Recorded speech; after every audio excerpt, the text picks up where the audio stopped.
আমি বসে পড়েছি ঠেকুয়া বানাতে। তার জন্য নিয়েছি 1 বাটি আটা, 1 বাটি ময়দা, 1 বাটি সুজি, আর নিয়ে নিচ্ছি 1 বাটি চিনি। চিনি নেওয়ার পর এরপর নিয়ে নিচ্ছি আমি পানমৌরি।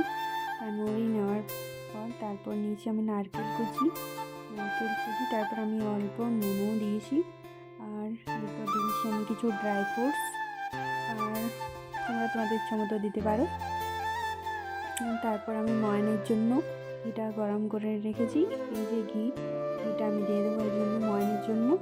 তো ময়ানটা দেওয়ার পর ভালোভাবে মাখতে হবে।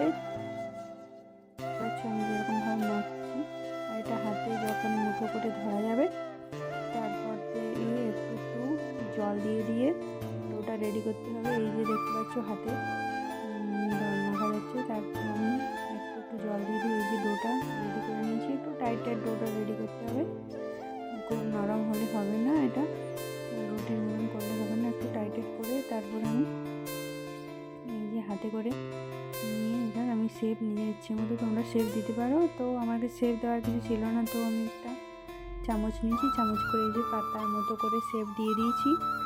তোমরাও তোমাদের ইচ্ছা মতো শেপ দিয়ে দাও। তারপর এই যে এরকমভাবে আমি অনেকগুলো হাতে এরকমভাবে আমি রেডি করে নিয়েছি। ফার্স্ট টাইম বানাচ্ছি, তো এই যে আমার অনেকগুলো একটাল প্রায় হয়ে গেছে। তারপর আমি তেল হালকা গরম করে তারপর হালকা আছে এটাকে ভাজতে হবে।